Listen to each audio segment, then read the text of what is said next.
তার মানে এটা খুব ভারী বাণী, খুবই ভারী, এটা সাধারণ কোনো কালাম না। তো এই যে রাসূল সাল্লাল্লাহু আলাইহি ওয়াসাল্লামের কাছে যে ওহী নাজিল হচ্ছিল, এটা যদি রেগুলার নাজিল হয়, এটা রিসিভ করা রাসূল সাল্লাল্লাহু আলাইহি ওয়াসাল্লামের জন্য সহজ হবে না, কঠিন হয়ে যাবে। রেগুলার ওহী নাজিল হলে এটার যে পাওয়ার, প্রেশার, রাসূল সাল্লাল্লাহু আলাইহি ওয়াসাল্লামের স্নায়ু এটা বরদাস্ত করতে পারবে না।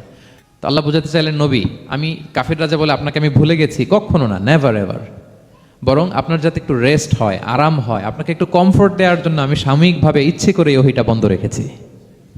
সুবহানাল্লাহ পড়বেন না?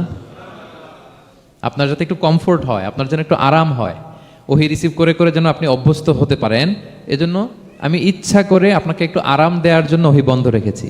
সারাদিন যদি, মানে দিনের 24 ঘন্টায় যদি সূর্য থাকে, ভাল লাগবে? আচ্ছা বলেন, 6 মাস টানা সূর্য ভাল লাগবে আপনার? রোদের গরমে আমরা অস্থির হয়ে যাব। তো 12 ঘন্টা সূর্যের আলোর পরে যেমনি রাতের দরকার আছে, আল্লাহ বোঝাতে চাইলেন ওহী নাজিল হওয়ার পাশাপাশি মাঝে মাঝে ওহী ব্রেক দেওয়ার দরকার আছে, ওহী বন্ধ থাকার দরকার আছে।